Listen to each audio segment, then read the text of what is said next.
Et salut à tous, c'est Jody des Livres de la Crypte. Aujourd'hui on se retrouve pour une nouvelle vidéo et pas des moindres. Je viens de sortir de ma douche et j'avais très envie de vous tourner du coup enfin la vidéo de mes meilleurs mangas d'horreur préférés numéro 2. Si vous n'avez pas vu la numéro 1, je vous conseille d'aller la voir.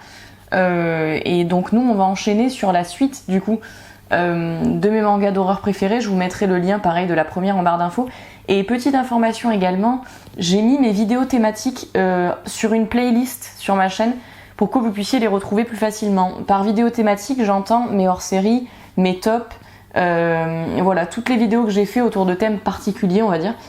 Donc si vous avez envie de les retrouver plus facilement, maintenant je vous ai fait une playlist, ça sera peut-être plus évident, puisque du coup c'est difficile de les retrouver au milieu des updates et autres. Donc voilà, on va commencer de ce pas. Je vais donc vous présenter la partie 2, la fournée numéro 2 de mes mangas d'horreur favoris. On va pas perdre plus de temps, on va commencer de ce pas. Parmi mes mangas d'horreur préférés se trouve évidemment Bâtard. Bâtard, c'est un webtoon, donc petite originalité, c'est un manga que vous pouvez lire gratuitement en fait sur la plateforme Webtoon. Quand j'ai vu qu'elle était éditée, je me suis jetée dessus il y a peu parce que vraiment ça a été une claque ce manga, j'adore, j'ai juste passé un excellent moment. On va raconter l'histoire d'un petit garçon qui en fait n'est pas un petit garçon comme les autres puisque son père n'est autre qu'un serial killer. Et en fait son père il va prendre plaisir à torturer, tuer des jeunes filles. Sauf que ce jeune garçon est en train de grandir, il est adolescent et il va s'éprendre d'une jeune fille, une jeune fille qui va intéresser son père, vous vous en doutez, et il va tout faire pour la protéger en fait exceptionnellement, alors qu'avant ça il est obligé de jouer le rabatteur pour son père. Voilà, c'est un manga extrêmement glauque. Le père est terrifiant. Voilà, moi j'ai trouvé le père absolument terrifiant dans ce manga. Je vais essayer de vous montrer quelques petits dessins pour que vous puissiez vous rendre compte un petit peu, voilà, de ce à quoi ça ressemble, quoi. Moi j'aime beaucoup. J'adore les dessins. Je les trouve juste exceptionnels. Regardez la tronche du père, des fois, c'est terrifiant. Mais vraiment, j'ai adoré ce manga. Je ne peux que vous conseiller de le lire. Soit du coup, vous pouvez vous le procurer sous ce format puisqu'il a été édité il y a peu, au vu de son succès forcément. Soit vous pouvez le lire sur l'application mobile Webtoon directement. Et je vous le conseille vraiment parce que c'est un manga d'horreur, un thriller on va dire, vraiment efficace, vraiment efficace. Le format Webtoon clairement lui sert parfaitement puisque chaque fin de chapitre comporte un cliffhanger qui fait que tu as envie de lire la suite, quoi. Et là actuellement j'en suis à la relecture du coup du tome 3, c'est pépite. Ensuite j'avais envie de vous parler d'un manga un petit peu particulier, mais c'est un manga moi que j'aime beaucoup. C'est très spécial mais j'aime beaucoup. C'est Shiori et Shimiko. Shiori et Shimiko, en fait, il faut que je me les achète d'ailleurs. Il y a très longtemps, je les ai lus. Je me demande si je les avais pas empruntés en biblio ou un truc comme ça. Enfin, je les ai lus il y a vraiment pas mal de temps. Et Shiori et Shimiko, en fait, c'est extraordinaire. On est dans des mangas d'horreur, mais des mangas d'horreur un peu drôles. Je sais pas comment vous expliquer. Qui comportent quand même une pointe d'humour, quoi. On est dans des mangas d'horreur un peu humoristiques, où en fait on va retrouver deux petites filles, et ces deux petites filles, à chaque fois elles vont se retrouver dans des aventures hyper cheloues, et en fait elles vont essayer de comprendre ce qui se trame derrière ces aventures. Je crois que la tête décapitée est le premier tome, je ne suis pas sûre. Mais voilà, bon, ça donne la couleur déjà. En fait, c'est des short stories avec à chaque fois ces deux petites filles qui vont se retrouver dans une situation trop bizarre, mais là on est vraiment dans du fantastique, hein, voilà. Et elles vont essayer de comprendre ce qui se passe. Et ce que je trouve génial dans ce manga, c'est que c'est drôle, on a l'impression que c'est totalement normal. Il y a des trucs complètement what the fuck qui vont se passer, on a l'impression que c'est totalement normal. Là, on est un peu, je tiens à vous préciser, cela dit, on est un peu dans un manga à l'ancienne, hein, voilà, en termes de dessin, en termes de comment c'est fichu. On est un peu dans un manga à l'ancienne, mais franchement, si vous connaissez pas, allez-y parce que c'est fun. Voilà, c'est fun. Si vous êtes comme moi, que vous aimez l'horreur, vous allez trouver ça vraiment fun, quoi. J'avais envie de vous parler ensuite d'un manga dont je vous ai pas parlé dans la première vidéo de mes mangas d'horreur préférés et qui pourtant en fait partie. Il s'agit de Baptism de Kazuo Umezu. Qu'est-ce que ça raconte Baptism de Kazuo Umezu? Je pense que depuis le temps, vous savez que j'aime ce mangaka. Je pense que c'est assez clair, voilà. Je pense que ça a été suffisamment clair. Mais je vous avais pas parlé de ce manga, ou du moins très peu, parce que je l'ai lu il y a un petit moment. En fait, on va parler d'une femme, c'était une star de cinéma, et elle va être complètement trauma, cette femme, parce que elle va voir une horrible tache apparaître sur son visage. Elle va avoir une horrible tache donc apparaître sur son visage du jour au lendemain, et alors que elle aimait jouer de sa beauté, en fait, vraiment vivre avec sa beauté, elle va du coup être complètement traumatisée par l'apparition de cette horrible tache. Et cette femme, elle a une fille. Et en fait, sa fille va découvrir peu à peu les raisons de son existence, les raisons de sa venue au monde. Et c'est un manga que j'ai beaucoup aimé, comme souvent avec Kazuo Umezu, des dessins assez particuliers, assez simplistes, comme je vous les ai déjà montrés pour ce mangaka. Et ici, en fait, on est plus dans ce que la nature humaine a de plus moche, en fait, a de plus laid, a de plus superficiel. Et c'est un manga, moi, que j'ai trouvé très intéressant, comme souvent c'est le cas dans les récits d'Umezu. On va avoir en fait une petite fille, un enfant, voilà. Puisque très souvent, en fait, Umezu, dans ses mangas, confronte l'enfant à l'horreur. C'est très intéressant. J'ai bien aimé ce manga, voilà. C'est une histoire qui est vraiment super si vous voulez le découvrir. Je crois pas qu'il a été réédité en plus, ce manga. Il existe que dans sa vieille édition. Donc on peut le trouver, enfin, si vous le cherchez, vous pourrez le trouver pas très cher sur Docas, quoi. Mais c'est un chouette manga d'Umezu sur les affres de la superficialité et voilà, ces penchants terrifiants. Ensuite, je voulais vous parler d'un autre manga d'Umezu, évidemment, autre manga là pour le coup que j'ai découvert il y a peu et qui fait partie du coup de mes mangas préférés, c'est La Femme Serpent. C'était juste génial. Si vous ne l'avez pas lu, allez-y. Là, pour le coup, réédité aux éditions Lézard Noir. Et c'est un manga juste génial. On va suivre en fait une petite fille. Cette petite fille, sa mère est à l'hôpital. Et en fait, alors qu'elle va rendre visite à sa mère à l'hôpital, elle va se rendre compte de l'existence d'une patiente dans cet hôpital qui est très très flippante. C'est une patiente qui a toutes les caractéristiques d'un serpent. Elle est effrayante et elle va tomber sur elle par inadvertance, cette jeune fille, et à partir de là, cette femme serpent ne va avoir de cesse de la traquer sans arrêt.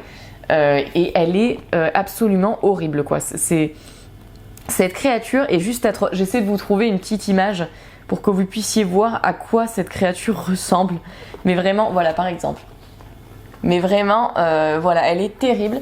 Et en fait, de voir que cette jeune fille se fait traquer sans arrêt, sachant que ne vous y méprenez pas, Kazuo Umezu n'a aucune pitié. C'est pas parce que c'est une jeune fille qu'elle va pas se faire traquer sans relâche et que ça va pas être hyper dangereux. On est comme ça, quoi, dans le manga. On est en mode qu'est-ce qui va se passer, sachant que c'est plein de rebondissements. En fait, on est dans des short stories, si vous voulez, mais qui se suit. On a une trame scénaristique qui se suit. C'est très très intéressant. Moi, j'ai beaucoup aimé.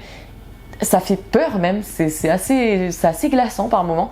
Et c'est très bien fait. C'est très bien fait. Oui, voilà, ne vous y méprenez pas, il n'y a pas de pitié. Hein. Kazuo Umezu, dans l'école emportée, il avait déjà pas beaucoup de pitié. Et là, dans La Femme Serpent, c'est également le cas. C'est vraiment super. Voilà, des dessins. Je vous parlais de dessins un petit peu simplistes. Bon, on n'est pas non plus dans du dessin hyper simpliste, mais c'est comme vous le voyez, c'est assez particulier. Voilà, c'est pas ce qu'on retrouve le plus souvent en termes de dessin dans les mangas. Vraiment super. Je ne peux que vous le conseiller, La Femme Serpent de Kazuo Umezu. Je voulais vous parler également de Remina, de Junji Ito. Remina, c'est un manga complètement barré de Junji Ito. Je l'avais emprunté en médiathèque, celui-là, et je vais me le procurer dans pas longtemps, je pense. Et je vais me le procurer dans pas longtemps, je pense, en anglais. Je pense, voilà, ce sera le mieux. Remina, c'est un manga complètement barré. C'est un manga complètement barré où une jeune fille, comme son nom l'indique, qui s'appelle Remina, va devenir la cible d'une foule complètement hystérique, de cette foule en délire, suite à l'apparition d'une planète inconnue qui en fait va émerger d'un trou noir, quoi. Et c'est juste génial parce que c'est complètement barré. Vous allez peut-être pas aimer parce qu'on a un schéma quand même assez différent d'autres mangas de la plume de Junji Ito. Moi j'ai beaucoup apprécié, c'est barré, c'est génial, les dessins sont superbes comme à chaque fois avec Junji Ito. D'ailleurs, en parlant de Junji Ito, je voulais vous parler également, parmi cette sélection de mes mangas d'horreur préférés numéro 2, je vous en ai parlé tellement souvent de celui-là, mais je recommence, parce que voilà, ça suffit pas. Il faut toujours en parler un peu plus. Je voulais vous parler de La déchéance d'un homme de Junji Ito, ici dans son édition anglaise No Longer Human, puisque je l'ai lu avant sa sortie en France en fait.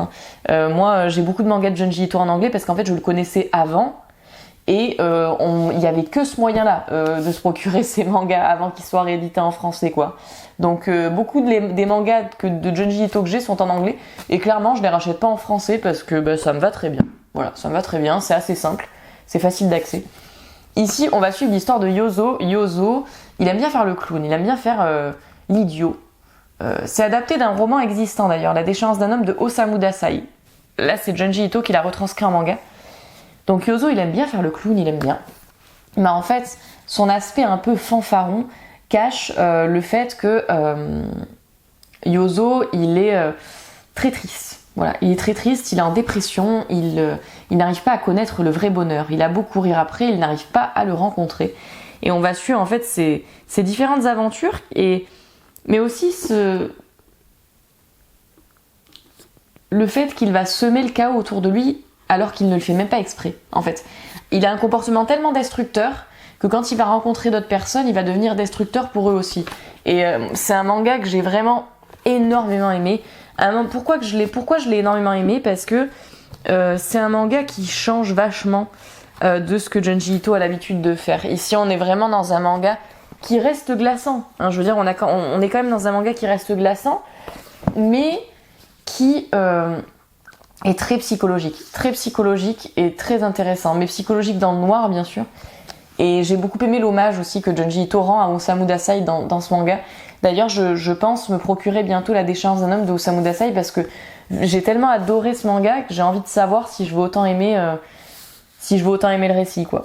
Voilà, on verra bien. Mais je vous conseille vraiment ce petit manga psychologique, enfin ce gros manga psychologique, si ça vous intéresse. Il a été réédité en français d'ailleurs, si vous voulez vous le procurer en français. Je crois qu'il est découpé en plusieurs tomes, là cela dit, mais si vous voulez le découvrir en français, ça vaut le coup. Ensuite, je voulais vous parler, alors là on est dans des mangas nostalgie. Voilà, on est clairement dans des mangas nostalgie que j'avais envie de vous présenter. Des mangas, attention, là je mets des pincettes. Ces mangas ont fait partie de mes premiers mangas d'horreur. Et c'est pour ça que je les cite dans cette vidéo. Ce sont des mangas qui m'ont introduit vraiment au monde du seinen et des mangas d'horreur en général. C'est pour ça que je les mets dans ce top, parce que clairement, ils ont une résonance particulière pour moi. Je ne les ai pas relus depuis très longtemps. Donc je ne sais pas si ces mangas me plairaient toujours autant aujourd'hui ou si je les trouverais un peu moins qualitatifs. Je ne sais pas. Mais je voulais vous en parler dans cette vidéo parce que je pouvais pas passer outre, étant donné que là vraiment on est dans des mangas qui ont été un peu fondateurs pour moi, qui ont participé à mon amour des mangas d'horreur. Il s'agit de Judge et Doubt de Yoshiki Tonogai. Judge et Doubt, si vous ne connaissez pas, ce sont ces mangas, vous savez, avec des petits lapins, vous allez les voir sur le côté de toute façon. C'est des mangas qu'on voit assez souvent. D'ailleurs, il y a Secret qui est sorti il y a pas longtemps, que j'ai pas lu, mais qui est toujours dans cette veine-là. Comme souvent avec Tonogai, en fait, que ce soit dans Judge ou Doubt, on a un peu le même schéma narratif. On est un peu dans un saut du manga. C'est-à-dire que un groupe de personnes va se retrouver dans un entrepôt désaffecté, ils ne savent pas ce qu'ils font là, comme c'est le cas dans Saw, et ces personnes vont en fait essayer de comprendre ce qu'ils font là et essayer du coup de réfléchir à plusieurs pour comprendre ce qu'ils font là et pourquoi ils ont été enfermés dans cette pièce désaffectée, dans cet entrepôt désaffecté. Dans Judge, il s'agit de fautes qu'ils ont commis, et dans Doubt, il s'agit d'autre chose. C'est très intéressant. Moi j'ai beaucoup aimé. C'est un manga qui est vraiment, ce sont des mangas qui sont vraiment sensationnels. Je me rappelle, je les lisais, justement, je les ai lus à l'époque par mes premiers mangas d'horreur préférés parce que j'avais une librairie que j'aimais beaucoup à l'époque, spécialisée en manga en fait, dans laquelle je me rendais et t'avais la possibilité dès que t'avais lu un manga en fait, tu le revendais dans cette même librairie et tu pouvais t'acheter un autre manga avec. Et c'est comme ça que j'ai lu tous les Judge et tous les Doubt. Je vais les relire dans pas longtemps, voir si mon avis n'a pas changé, mais je vous les présente parce que clairement, on est dans des mangas dans des mangas un petit peu nostalgie, quoi, dans mes premiers mangas d'horreur. Donc voilà, je ne pouvais pas passer outre, quoi. Ensuite, je voulais vous parler de PTSD Radio. Je vous en avais parlé dans la première vidéo de mes mangas d'horreur préférés, mais je n'avais pas tout lu à ce moment-là. Là, j'ai lu tout ce qui est existant, c'est vraiment exceptionnel, PTSD Radio. On est dans un ovni du manga d'horreur, là, c'est vraiment hyper space. C'est-à-dire que dans PTSD Radio, on est dans plusieurs mangas avec des short stories qui en fait vont se regrouper. Et si vous voulez, on est comme nous lecteurs, on est comme dans une sorte d'énigme qu'on va essayer de résoudre. On va essayer de comprendre ce qui se passe. Il y a un truc très bizarre qui va se passer dans une petite comté, voilà. Et en fait, on va essayer de comprendre ce qui se passe. On va prendre la connaissance d'un totem particulier qui aurait une puissance, voilà. On a une histoire avec des cheveux qui est absolument terrifiante et on va comprendre que les cheveux ont une place à faire là-dedans. Il y a des dessins incroyables dans ce manga. Et en fait, ce que j'aime beaucoup, c'est que c'est un manga d'horreur qui porte à avoir sa propre interprétation. Il y a très peu de dialogue dans ce manga, juste des faits qu'on vous présente. Des faits qu'on vous présente et qui vous poussent à la réflexion. C'est un manga, je tiens à le dire, qui n'est pas terminé. Je sais pas si le mangaka va le terminer un jour, mais c'est un manga qui est pas fini, c'est ce que j'ai pu comprendre quand j'ai fini le tome 6. Il est pas terminé ce manga. Et c'est lunaire, c'est un ovni, c'est génial, ça fait peur, voilà, c'est bien, c'est vraiment bien PTSD Radio. Petit bémol, cela dit, vous pourrez le lire que sur liseuse en fait ce manga. Il est disponible que en format e-book, mais il est introuvable sous sa format papier. Je suis dégoûtée, j'avais vraiment envie de me le procurer sous format papier, mais il est introuvable ce manga. Voilà, sachez-le, c'est dit. Ensuite, je voulais vous présenter, bon là, est-ce que j'ai vraiment besoin de le présenter, mais je vais le faire tout de même, hein, parce que ça fait quand même partie de mes mangas d'horreur favoris. Death Note, je suis en train de tous les relire en ce moment, je les avais tous dans ma bibliothèque en fait. Là aussi, hein, on est comme dans Judge et Doubt, hein. On est dans un de mes mangas d'horreur préférés. Je les avais tous dans ma bibliothèque en fait avant et je les ai vendus. Et donc je les ai tous récupérés sous cette forme, donc les Black Edition. Ce sont des éditions juste magnifiques. Et c'est un manga juste extraordinaire. Dans ce manga, je vous présente le résumé vite fait, mais je pense que vous le connaissez tous. On va nous parler de Light Yagami. Light Yagami, en fait, par hasard, il va tomber sur un Death Note dans la rue. Un Death Note, c'est quoi? C'est un carnet qui appartient à un dieu de la mort. Et ce dieu de la mort, en fait, juste en écrivant votre prénom dans ce carnet, les causes de la mort, l'heure, etc., il va du coup causer votre mort. Ce dieu de la mort, c'est Ryu qui s'ennuyait, donc en fait il a fait exprès de laisser tomber son carnet qu'il avait en double dans le monde des humains, et il va du coup suivre Light dans qu'est-ce qu'il va faire de ce carnet, qu'est-ce qu'il va en faire. Et Light en fait il va vouloir devenir son propre justicier, voilà, rendre le monde meilleur, mais on va le voir un peu courir à sa perte, c'est très très intéressant. C'est un manga psychologique qui est juste exceptionnel. Moi franchement j'adore la psychologie des personnages dans ce manga. C'est magique. Si vous voulez pas le lire, regardez l'animé. Il est vraiment tout aussi bien. Les musiques de l'animé, oh là là, rien qu'en vous en parlant, j'ai encore les musiques en tête et tout. Oh là là, c'est trop bien Death Note. Là actuellement, j'en suis à la relecture du coup du tome 3 je crois. Et enfin je suis en train de continuer ma relecture. Et c'est trop bien. C'est trop bien, allez-y quoi. Si vous connaissez pas, allez-y. C'est juste génial. Des personnages autant en couleurs, je vous montre un petit peu les dessins pour que vous puissiez vous rendre compte, si vous ne connaissez pas bien sûr. Voilà, c'est juste génial comme manga. Je ne peux que vous le conseiller si vous n'avez pas eu la chance de le connaître. Voilà, moi c'est vraiment mon époque hein, Death Note, donc voilà, si vous n'avez pas eu la chance de le connaître, allez-y, foncez. Je voulais vous parler aussi d'un autre manga que j'aime beaucoup. Là aussi on est dans un manga horreur mais un peu comique, un peu drôle. C'est un manga post-apo, ça s'appelle I Am a Hero. On va suivre en fait un personnage un petit peu bébête dans ce manga. C'est un dessinateur et c'est un personnage pas très fut-fut. Et en fait, il va du jour au lendemain se rendre compte que son monde se retrouve peuplé de zombies. Voilà, et ce personnage va essayer de survivre. J'étais morte de rire en lisant ce manga. Il y a vraiment des moments très très drôles dans ce manga et je l'aime beaucoup. Le personnage, il a une vibe juste hyper drôle. Il fait des grimaces, vraiment des expressions à certains moments. C'est un manga aussi qui glace le sang, attention, hein, on est quand même dans un manga d'horreur, mais c'est un manga très très drôle que je vous conseille si vous ne connaissez pas. I Am a Hero, c'est vraiment super. Je voulais ensuite vous présenter des mangas que là aussi je vous ai montré dans mes mangas d'horreur préférés numéro 1, mais je vous avais pas tout montré. Si vous ne les connaissez pas et si vous ne connaissez pas trop la plume de Lovecraft, que vous avez envie de vous lancer mais que vous n'avez pas forcément envie de lire ses écrits, foncez sur les adaptations de Gutanabe. Gutanabe, il a adapté plusieurs histoires de Lovecraft très très connues, vraiment c'est classique, et il les a adaptées de façon extraordinaire. Ces dessins, on est clairement dans une œuvre d'art, hein. C'est incroyable, c'est un régal pour les yeux, et pas que pour les yeux, puisque ces adaptations sont juste extraordinaires. Il a adapté, donc là je vous le montre dans l'abîme du temps, il a adapté Les Montagnes Hallucinées en 2 tomes, L'Appel de Cthulhu également, et il y a peu Le Cauchemar d'Innsmouth. Enfin, il a aussi adapté La Couleur tombée du ciel, que je ne me suis pas encore procuré, et Celui qui hantait les ténèbres. Voilà, donc des adaptations juste génial, avec des dessins franchement. Mais voilà, regardez la beauté quoi, la beauté. Je ne peux que vous conseiller ces adaptations si vous ne les avez pas encore lues. Ça fait partie de mes mangas d'horreur préférés et je vais les garder dans ma bibliothèque parce qu'ils sont extraordinaires. Ce sont des mangas magnifiques, tant sur le plan narratif que sur le plan esthétique quoi. J'en ai terminé pour cette vidéo, j'espère que ça vous aura plu. J'ai vraiment, je me languissais de vous la tourner quoi, c'était vraiment super. Je suis contente du coup d'avoir vous avoir présenté en fait mes mangas d'horreur favoris. Si vous n'avez pas vu la partie 1, je vous la mets en barre d'infos et vous l'avez aussi dans la playlist de mes vidéos thématiques. Donc voilà, j'espère que cette vidéo sur mes mangas d'horreur préférés vous aura plu. Moi je vous dis à très vite pour une nouvelle vidéo et je vous fais de gros bisous.